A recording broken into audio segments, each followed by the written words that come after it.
Haryana Congress manifesto committee के सदस्य एवं विधायक मामन खान आज यमुनानगर पहुंचे, जहां उन्होंने अल्पसंख्यक न्याय चौपाल कार्यक्रम में पहुंचकर लोगों से विचार विमर्श किया। विधायक मामन खान ने कहा कि यमुनानगर में सिख, जैन, मुस्लिम, क्रिश्चियन समाज से जुड़े लोगों की समस्याओं को सुनने के लिए आज यमुनानगर में आना हुआ है।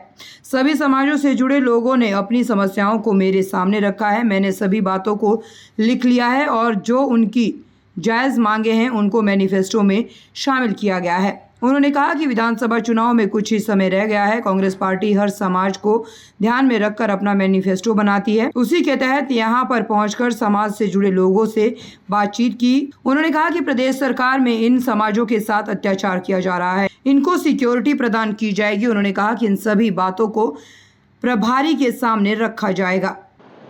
हमारे दीपक बावरे जी जो प्रभारी हैं हरियाणा के, उनके कहने पे मैं यहाँ आया हूँ और मैं माइनॉरिटी जो डिपार्टमेंट के लिए और उसका मैं सदस्य भी हूँ मैनिफेस्टो में। तो यहाँ जो हमारे सिख हैं, जैन हैं, मुस्लिम हैं और एक क्रिश्चियन और बौद्ध तो मेरे ख्याल से यहाँ नहीं है। अब ये 5 ही जो कम्युनिटी हैं जो माइनॉरिटी में आते हैं, उनकी काफ़ी समस्या हैं, उनको सुनने के लिए मैं यहाँ आया था। और उनकी क्या क्या समस्याएं हैं, किन किन समस्याओं को हम मैनिफेस्टो में रख सकते हैं, उनको लेकर के मैं यहाँ आया हूँ। और इनकी मैंने सारी बातें सुनी हैं, चारों समाजों की, तो इन्होंने अपनी अपनी बातें रखी हैं। बस सबसे ज़्यादा तो जो हमारे सिख समुदाय है, कोई भी बात होती है, कोई भी राइट्स होते हैं, सबसे पहले माइनॉरिटी पर अटैक होता है और ना तो उनको सिक्योरिटी मिलती है। वो चाहते हैं कि हमको सिक्योरिटी प्रदान की जाए और जिस तरह से अफसर एक तरफ कार्रवाई की जाती है, वो चाहते हैं कि उन अफसरों पर भी कार्रवाई की जाए जो गरीब और जो नाजायज़ आदमियों को ये सताते हैं। और ये भी चाहते हैं ये कि हमारी जो सच्चर कमेटी की रिपोर्ट थी उसको भी लागू किया जाए।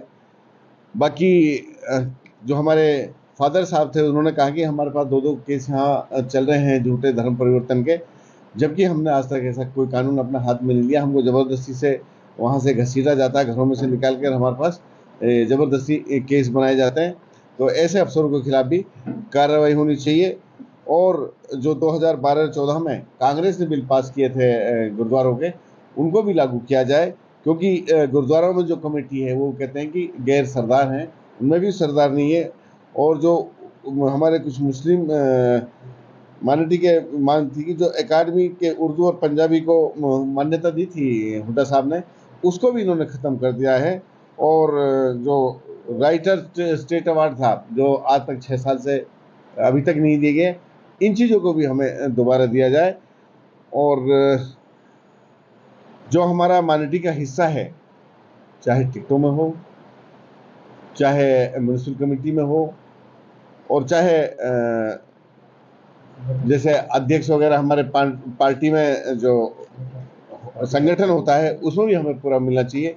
ये बातें सारी इन्होंने रखी हैं। और हमारे जैन समाज से जो आए थे, उन्होंने कहा कि हम पे सब कुछ की मौज है, हमें आपका साथ चाहिए। तो ये सब बातें मैंने सुनी हैं। इन बातों को ले जाकर मैं अपने प्रभारी के पास रखूँगा और कोशिश करूँगा ज़्यादा से ज़्यादा इनकी बातों को मैं आने वाले 2024 के जो कांग्रेस का मैनिफेस्टो तैयार होगा उसमें इसको मतलब इंक्लूड कराऊँ, उसमें इनको सम्मिलित कराऊँ। ये क्या होगी इनको लेकर हमारा जो मेरा रिलेशन है माइनॉरिटी से, सबसे पहले जो इनके साथ अत्याचार हो रहा है माइनॉरिटी से, उनको सिक्योरिटी प्रदान की जाएगी। जहाँ भी माइनॉरिटी है वहाँ उनके साथ सबसे ज़्यादा अत्याचार होता है। कोई भी दंगे होते हैं, सबसे पहले माइनॉरिटी के ऊपर अटैक किया जाता है। जो अफसर्स होते हैं वो भी माइनॉरिटियों को केसों में सबसे पहले रगड़ते हैं। कोई भी बात होती है, फेसबुक पे माइनॉरिटी के खिलाफ ज़बरदस्त तंज कसे जाते हैं। इनके लिए कठोर कानून बनाना चाहिए। ऐसा मैं मैनिफेस्टो में अपने जो प्रभारी उनके सामने ये सब बातें। कांग्रेस विधानसभा चुनाव में कोई कोर कसर नहीं छोड़ना चाह रही है। इसी को लेकर मैनिफेस्टो कमेटी के सदस्य समाज के हर वर्ग के साथ बातचीत कर उनकी राय जान रहे हैं और उनकी समस्याओं को पार्टी के अध्यक्ष व प्रभारी के सामने रख रहे हैं। यमुनानगर से राकेश भारती की रिपोर्ट।